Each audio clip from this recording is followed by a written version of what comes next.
Rubia kidnapping case में 35 साल बाद मास्टरमाइंड गिरफ्तार। जानिए कौन है श्रीनगर का शफात अहमद शांगलू। यह घटना भारत के इतिहास में आतंकवाद से जुड़े सबसे चर्चित मामलों में से एक रही है।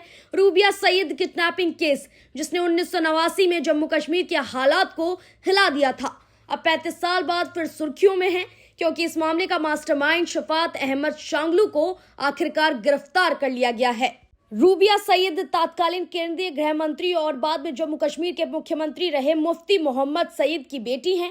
दिसंबर 1989 में जब वह एक मेडिकल इंटर्न थी, तभी उन्हें श्रीनगर में आतंकियों द्वारा अगवा कर लिया गया था।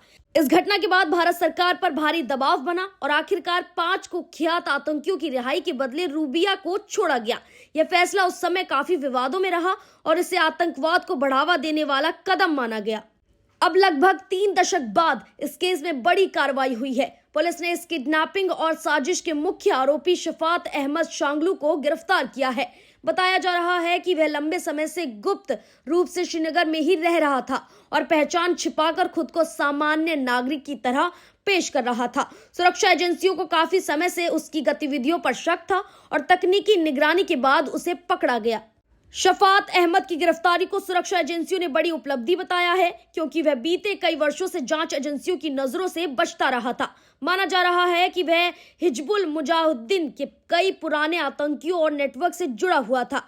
जांच अधिकारी यह भी पता लगा रहे हैं कि उसकी गिरफ्तारी के समय वह किसी नई आतंकी गतिविधि की योजना में शामिल था या नहीं।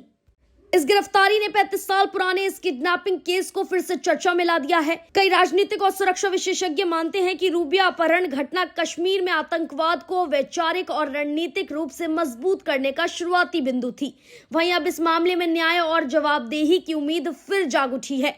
अब देखना यह होगा कि इस गिरफ्तारी के बाद अदालत में सुनवाई किस दिशा में आगे बढ़ती है और क्या रूबिया किडनैपिंग केस का सच पूरी तरह सामने आ पाएगा या यह मामला फिर लंबी कानूनी प्रक्रिया में उलझ जाएगा।